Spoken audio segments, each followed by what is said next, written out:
We're all feeling the impacts of Russia's illegal invasion of Ukraine through rising food and fuel prices and supply chain issues. We must continue to stand up to Putin.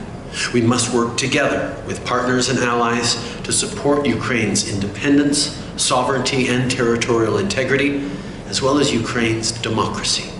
This is about global stability, security, and prosperity.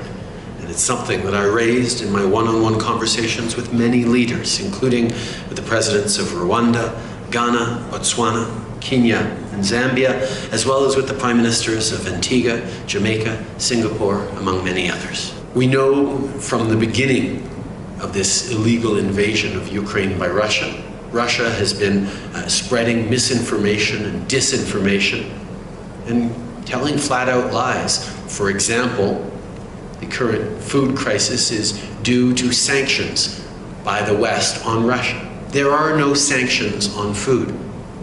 But what there is a Russia that has chosen to invade its neighbor, completely disrupting business as usual,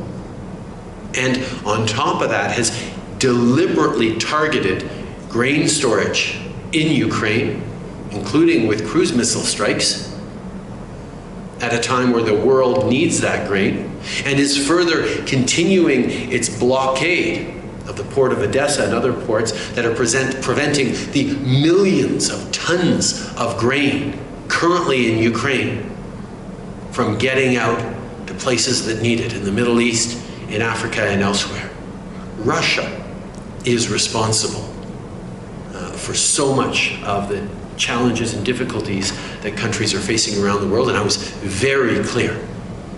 with our friends and partners around the table, and not just clear on Russia's responsibility, but on how Canada and the West are stepping up, whether it's Canada offering support logistically through the UN and others to help get that grain out of the port of Odessa if Russia agrees to lift the blockades,